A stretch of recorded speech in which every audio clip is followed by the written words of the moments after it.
had time to look through Saturday night's game, Saturday night's victory, what did you see, positives and negatives so far? Well, I think, we can see that on any given down we can be extremely explosive on offense. But I think we still see right now some concern for us, maybe trying to eliminate the mistake or two that keeps us from either turning the ball over or taking a negative yards play. So we have to continue to improve, and I don't know that we necessarily made the improvement from week 1 to week 2 that I would like to have seen, but it was good to come away with a win, and felt like we did some things to settle in defensively and played a pretty solid game with our first defense for the most part, and I think that a win's a win, and you don't ever take for granted what it's involved to get one, and so it's great to come away. On Saturday, you mentioned in post game, you were able to get some guys in because of the situation. What did you see from those guys, and that just from their contribution? I think you're looking at mostly at those maybe second-year kids that you had redshirted, and then of course the true freshman guys, and really thought that Blaze Benson at quarterback showed a lot of the DNA that we knew that we had signed, and then Ian Beek here, a local Katie Taylor running back that didn't play a lot last year.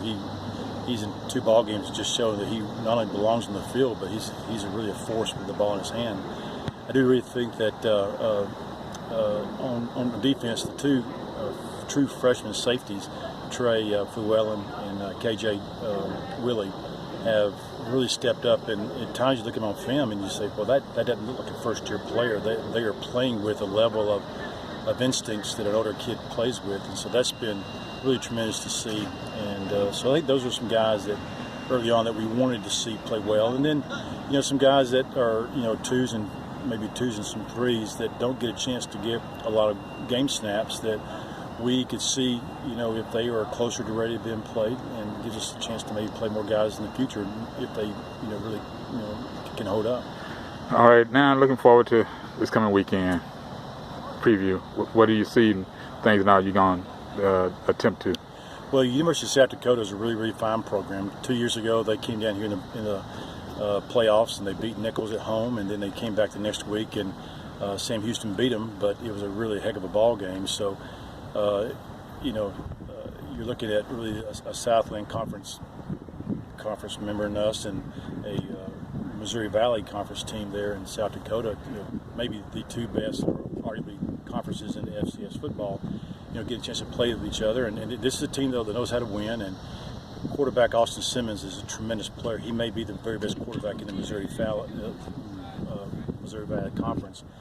Really have a lot of respect for him, and there's some other guys around him on offense that are really special. They have traditionally been, the last few years, one of the top 3 or 4 offenses in the nation, and very, very explosive. And they look very explosive against Oklahoma last week.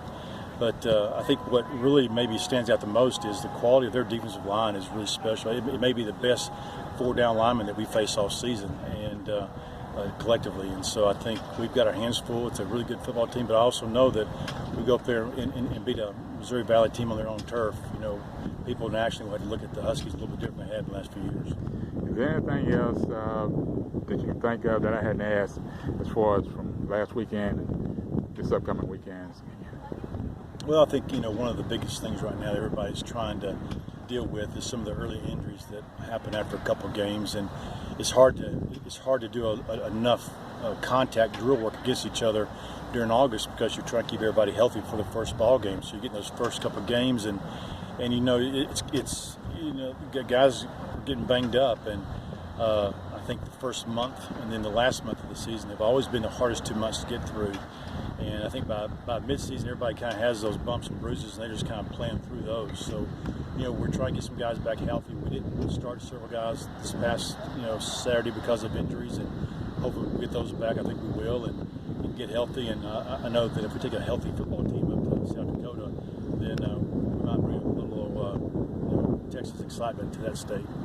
All right, Coach Shealy, Big Shealy of the HBU Huskies. This is Shealy Willard Jr., the College Sports Report, signing out.